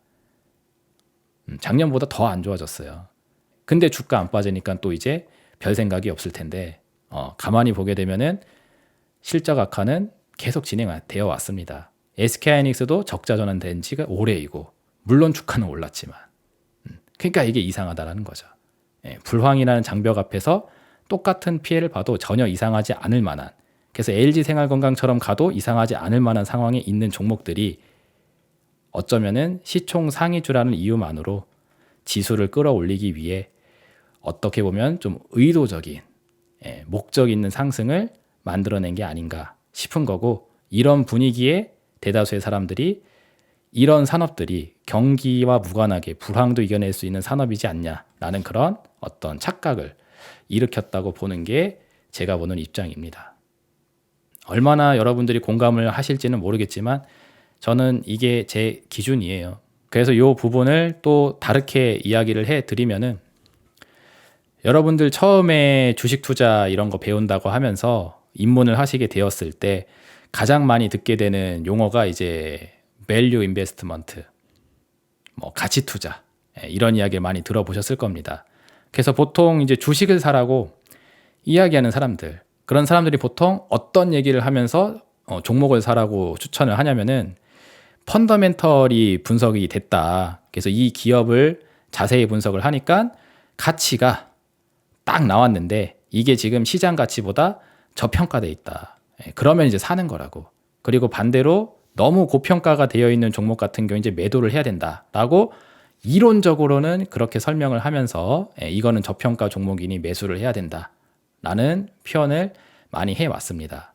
근데 잘 보세요.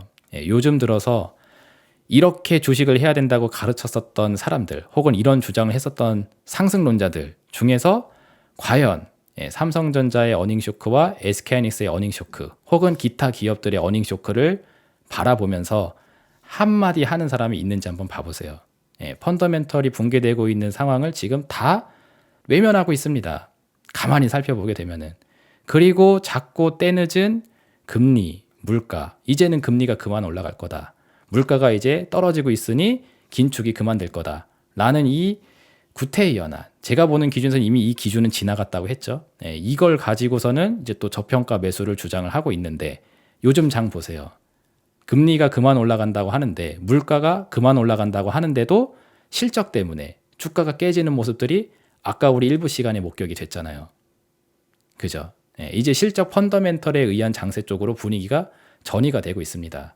그럼 이제 금리가 그만 올라갈 거라고 했었던 기준, 그리고 물가가 그만 올라갈 수 있을 거라는 그 기준을 가지고 희망을 가지고 기대했던 사람들이 이제는 금리가 그만 올라가는데 물가가 그만 올라가는데도 주가가 실적에 의해서 펀더멘털에 의해서 깨져버리는 모습을 이제 보게 되면은 기분이 어떻겠어요? 이것만 바라보고 있었다가 뒤통수 맞는 듯한 그런 상황으로 가버리게 되죠. 그래서 어떻게 보면은 이 사람들은 상당히 좀 위선스러운 발언을 하고 있는 게 아닌가라고 저는 개인적으로 생각을 합니다. 물론 이건 또 저의 개인적인 생각이에요. 가만히 살펴보게 되면은 굉장히 이성적인 척을 하고 뭔가 머리로 분석된 내용을 이야기해 주는 것처럼 보여지지만 가만히 보면은 그저 주가 시세를 기준으로 판단하는 일반 개인 투자자 수준의 발언들을 하고 있는 전문가란 사람들이 되게 많습니다. 제가 봤을 땐 그래요. 그러니까 이런 거죠. 주가 현황이 최근에 좀 좋다 싶으면은 매수 의견을 막 내는 겁니다. 그리고 주가 현황이 좀 나쁘다 싶으면은 관심을 꺼버리고. 그래서 뭐 최근에 그 이스라엘 전쟁 나오면서 이제 또 기름 관련된 정유 관련된 이런 기업들이 떴잖아요. 그러니까 이제 또 정유주 분석해 준다고 하면서 또 후속주 뭐 올라가는지 알려준다고 하면서 그런 거 얘기하고 AI 산업이 좀 붐이 분다 싶으면은 AI 산업 관련해서 뭐 로봇 관련주 뭘 사야 되는지를 알려주겠다. 뭐 이런 거. 그 대중들이 관심이 주가 시세에 의해서 생기면은 그와 관련된 이야기만 계속 하는 거죠.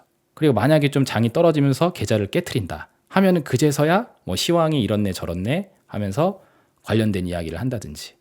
그래서 주가가 올라야지만 좋은 종목이라고 하면서 그에 대한 평가를 하고 주가가 떨어져야지만 그제서야 뭔가 시황 이야기를 하고 이러고 있는 수준에 불과하지 않냐라는 거죠. 주식 투자 관련된 컨텐츠 중에 인기 있는 영상들의 절대 다수가 다 이런 식입니다. 저는 그게 개인적으로 상당히 안타까운 현상이라고 보고 있어요. 근데 어쩔 수 없지.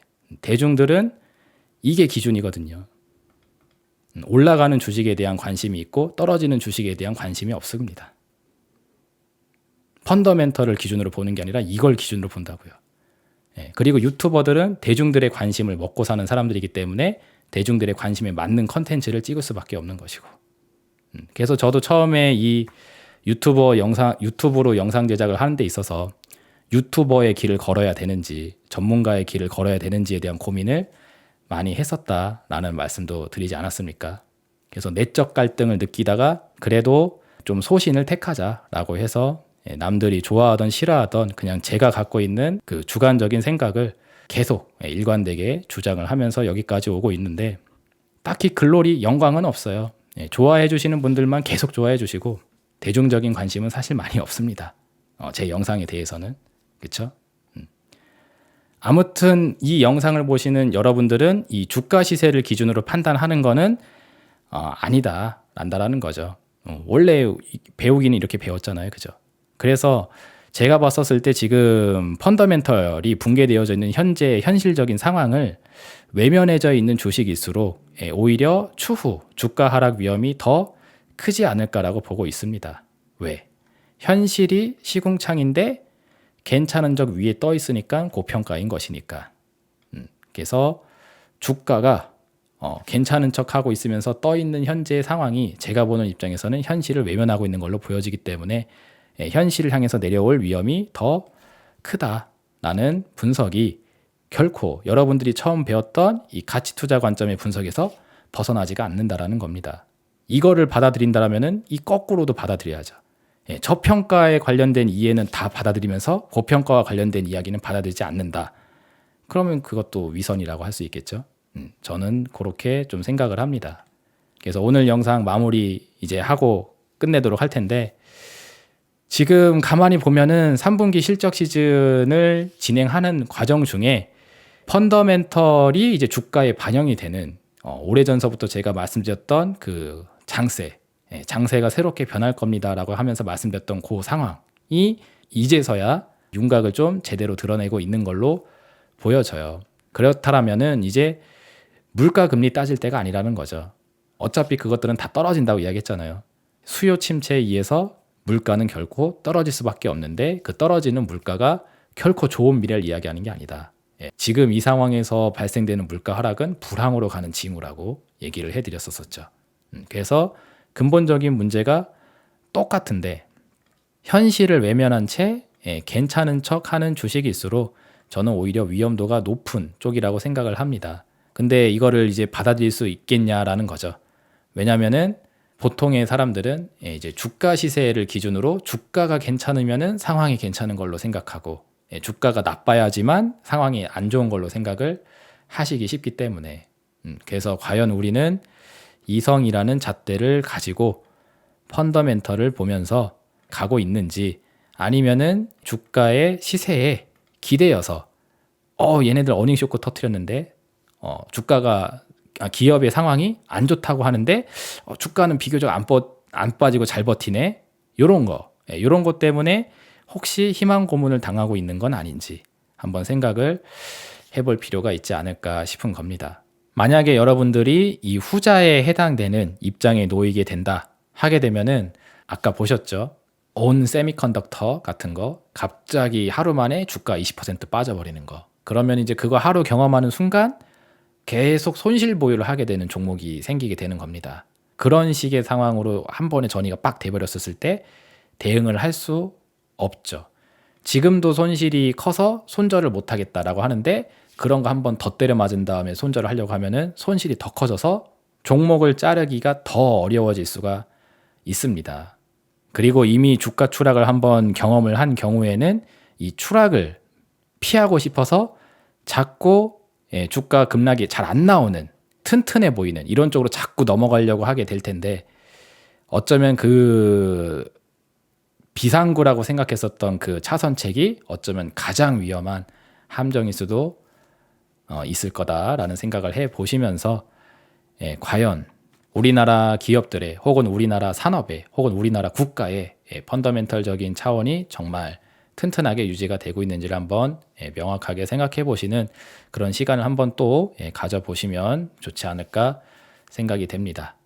여기까지 해서 이번 3분기 실적에 대한 저의 개인적인 견해 말씀을 드렸고요. 본 내용이 또 마음에 드셨다 하게 되면은 구독, 좋아요, 알림 설정 또 여전히 유지 잘 해주시고 다음 주에 또 새로운 내용을 가지고 찾아뵙고자 하니까 그때 또 인사드리도록 하겠습니다.